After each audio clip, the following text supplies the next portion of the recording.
I was wrong when I said day 3 of the 2025 Australian Open was going to be a dud because this day by far was the most entertaining day of tennis in the Slam thus far. Hey, I'm Christian Bassnight and welcome to Christian's Court, where I cover tennis from all angles. If you have not yet already, make sure you subscribe and click that notification bell so you are notified whenever I post more Australian Open updates throughout the fortnight. Of course, I got to start by talking about the man of the hour, and that is 18-year-old sensation Joao Fonseca, who continues to take the tennis world by storm after knocking out 9th seed Andrey Rublev 7-6, 6-3, 7-6 in the opening round. Like with Tsitsipas Mickelson, the upset really wasn't that surprising considering how well Fonseca has been playing lately, as he won the ATP Next Gen Finals. He also won a challenger in Canberra, and he steamrolled through qualifying without dropping a set at this Australian Open. However, I still gave the slight edge to Rublev in this match because I knew that this was going to be Fonseca's first ever Slam main draw match, and I know that best of 5 is simply a different animal, and of course the kid's only 18 years old, so I felt like physically Rublev would be more mature, and then mentally I would still give the edge to Rublev, even though we know sometimes mentally he can go off the rocker. Rublev, of course, is one of the hardest hitters on tour, but really the 18-year-old out-hit him and produced winners, incredible shots with the snap of a finger just like that. He already has a sound serve too, and some people have said that it's better than Carlos Alcaraz's serve, and I really wouldn't dispute that for real. Fonseca just thoroughly outplayed Rublev in the opening 2 sets for sure, but even then, I still believe that Rublev would come back, especially when he went up a break at 3-1 in the 3rd set. But Joao broke him right back that following game, and he stayed right there with Rublev, even fending off a break point at 3-4. Fonseca is just fearless. He continues to go for his shots whenever things are tight, whenever his back is against the wall, and I was incredibly impressed by his composure. He was up 4-love in that 3rd set tiebreaker, but then Rublev got it back eventually to 5-all, but from 5-all on, Fonseca came up with some incredible down-the-line winners. First at 5-all, that backhand that really touched the line, and then the forehand down the line to seal the biggest victory of his career thus far. Joao lit up the stat sheet too with 51 winners to just 32 unforced errors. Joao is the 3rd player in the past 20 years to be a top 10 seed in their major main draw debut, and the last man to do so was actually Francisco Comensagna, who beat Rublev at Wimbledon last year. Fonseca is also the first teen to be a top 10 player in straight sets at a Slam since Rublev defeated Grigor Dimitrov at the 2017 US Open. Fonseca, he's the truth, honestly. He's the real deal, and I think that he will definitely win a major at some point in his career. To be just 18 years old and to play like that, yeah, that's a generational talent right there. Now, Joao deservedly has a lot of hype right now, and it's reminding me of the hype that Carlos Alcaraz got when he first shot out on the tour and when he was around this age as well. Now, I feel like people are doing a bit too overkill. Maybe it's just me and I'm just a little bit more reserved and conservative in this regard, but people were saying, even commentators were saying that they see him cracking the top 10 by the end of 2025 and said that he was going to make up a new big 3 with Alcaraz and Sinner.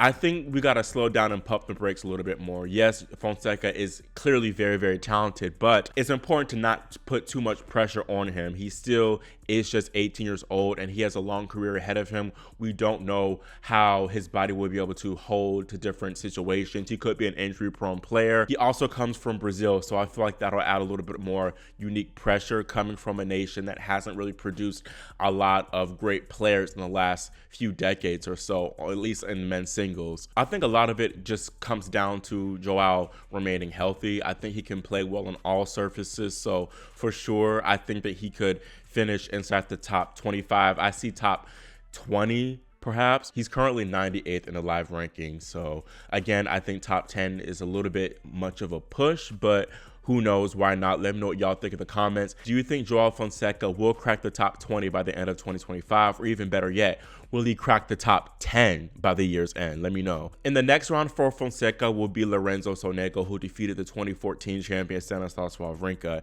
And Joao could play Francis Tiafoe in the 3rd round, followed by Daniil Medvedev in the 4th round. Speaking of Medvedev, the 3-time former finalist here in Melbourne had a surprising opening round test, being pushed to 5 sets by world number 418, Kasidit Samrej, ultimately winning 6-2, 4-6, 3-6, 6-1, 6-2. Samrej had never played an ATP main draw match, like as far as on the ATP Tour, 250 level and higher, or a Grand Slam. So for him to come out and play like this, pushing a top 5 player to 5 sets, going up 2-1 over him, it's incredible. And it would have gone down as one of the biggest upsets in tennis history, period. The 23-year-old bullied Medvedev all around the court with his effortlessly powerful forehand. He also had a lot of variety on his backhand, oftentimes playing cat and mouse with Medvedev by bringing him up to the net with the drop shots. Medvedev was so pissed that he took his anger out on the net camera,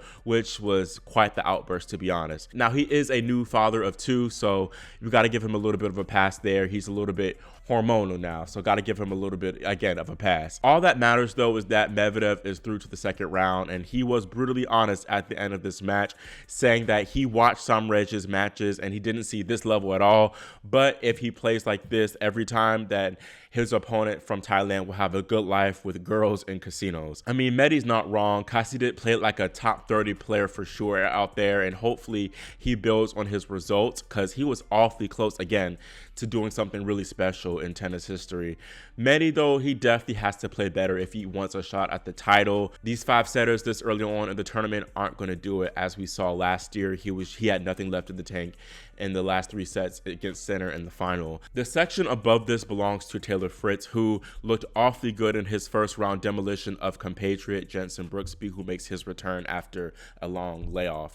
Taylor's going to be happy that he won't have to face big serving Giovanni Petitcard in the 3rd round, as he lost to fellow Frenchman Gael Monfils in 5 sets. This was a little bit unexpected, because even though Monfils was coming in here on confidence, winning a title in Auckland, coming into this tournament, I thought the 21-year-old's youth would ultimately prevail. And of course, he has that big booming serve, which I thought would bode well with the faster, quicker conditions in Melbourne. However, Gio did not play that great in this match at all, and I don't think that Monfils faced a single break point, is what they said. But still, it was a great effort for Petitcard to at least push it to 5 sets. The two also shared a nice moment off the court on the cool-down bikes, and it was just great to see these two still chop it up and be cool. And they're 17 years apart between these two, but you can still tell that they're pretty close, and it's like not quite a passing of the guard, because Giovanni didn't win this match, but you can tell that Monfils is kind of like a low-key, a little bit of a big brother figure to him, so that was great to see. We have some other battle of the countrymen's today, with Ben Shelton edging out Brandon Nakashima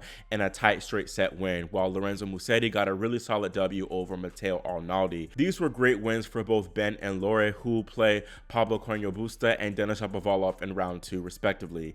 Alex de Minaur, Karen Khachanov, and Francisco Cerundolo were among the seeds to earn straight sets wins. Khachanov plays Gabriel Diallo in round 2, which is going to be a rematch of the Almeidas 250 finals. Shout out to Diallo, by the way, for a 2-1 comeback win over Luca Nardi. Holger Rune also earned a hard-fought 5-set win when he toppled China's Jing Zhizhen to set a date with Matteo Berrettini, who got a good win over Cam Norrie. I feel bad for Rune, because now he faces Berrettini next. The winner of that could play Hubert Hurkacz, and the winner of that will likely play Jannik Sinner, the top seed and defending champion. So definitely not great luck for the Dane, but he'll be happy to get through this match today for sure. Moving away from the men, we had a lot of high quality, entertaining women's matches, and the best of them was definitely the battle of the former NCAA champions between Emma Navarro and Peyton Stearns. It was UVA who won out over Texas, with Navarro pulling out an exceptional 6-7, 7-6, 7-5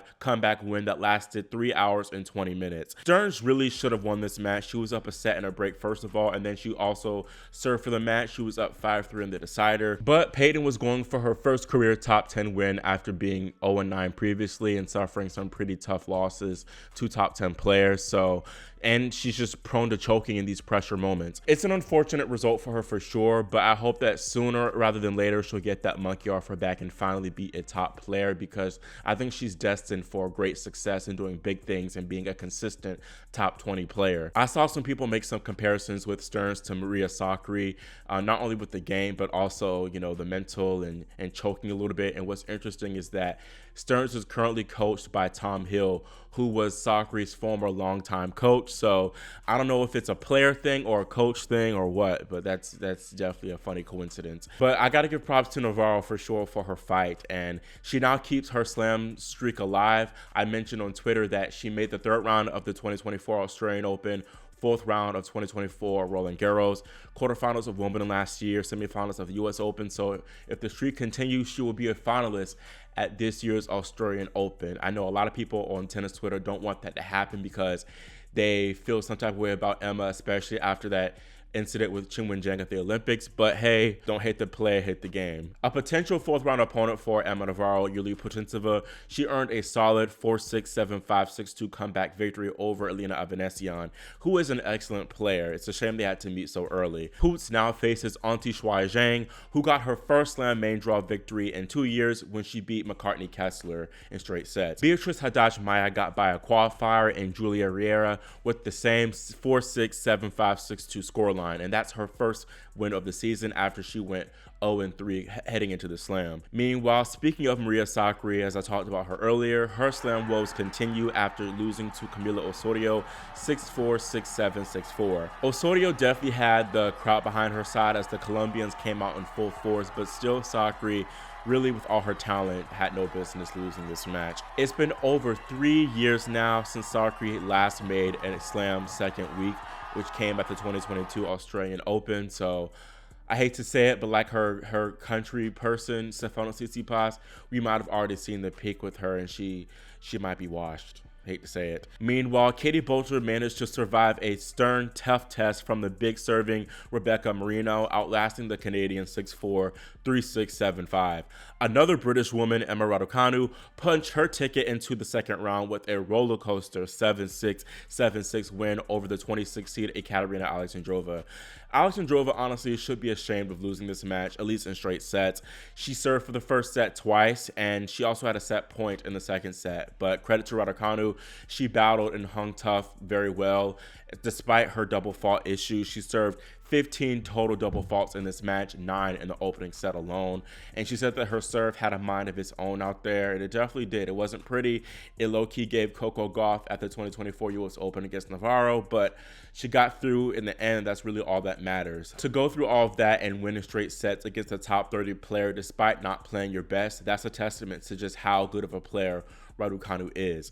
Not to mention, this was her first match of the season, and she pulled out of Auckland, the tune-up event, prior to the Australian Open due to a back injury. So hopefully the best is yet to come for Raducanu, not only in this tournament, but in 2025. She's got to pick it up, though, if she wants to get to round 3, as her next opponent is American Amanda Anisimova, who looked impressive in her opening round straight sets victory. The winner of that will likely face Iga Swiatek in the third round. I don't think Emma has a solid shot at beating Iga right now with what we've seen from her thus far. I think definitely Anisimova has a stronger shot at that, so it'll be interesting to see who comes out on top there and the possible implications that has on the field. Italy's Jasmine Paolini got off to a winning start with a dominant 6-love, 6-4 win over CGI Wei.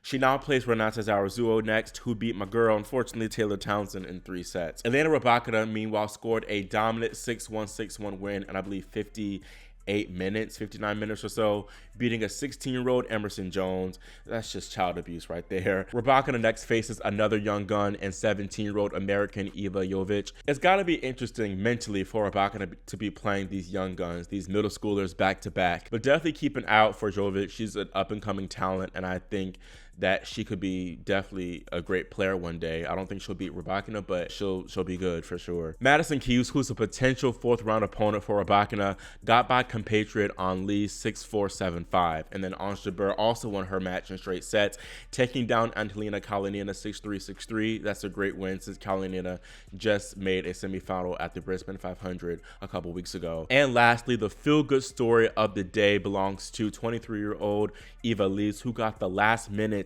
call to take the court against Aussie Kim Burrell after the 13th seed Anna Kalinskaya pulled out last minute before the match. Lisa was a lucky loser. She fell in the qualifying round and she had already had her flight booked back home. But despite having no warm-up, Lisa lit up Kia Arena with a dominant 6-2, 6-2 win over the local Hope. This was a great win too, kind of surprising because Burrell showed great form in Brisbane. I believe she made the quarterfinals there, playing great tennis. So I low-key expected her to definitely beat Kalinskaya and go on a little bit of a run here. Kim also mentioned after the match that she was thrown off by the opponent change, but still got to give credit to Eva for a great performance. Now, closing out this video, looking ahead to day 4, Aryna Sabalenka and Novak Djokovic open play on Rod Laver Arena, while Coco Gauff and Alexander Zverev close at the night session. Jessica Pegula and Carlos Alcaraz open the day session on Margaret Court. I don't know why Carlos hasn't played a match on Laver yet, while Zverev has played his first 2 matches on Laver, but anyways, Ruud Menzig, I think, is going to be the match to watch on that court for sure.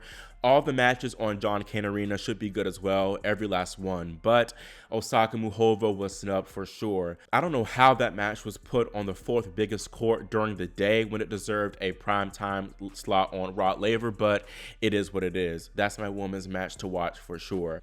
Now that's it for my day 3 Australian Open recap video, and let me know in the comments what you think about the performances today, and again about Joao Fonseca, and if you believe that he will somehow crack the top 10 by 2025's end. Again, make sure you subscribe and click the notification bell so you are notified whenever I post more Aussie Open updates.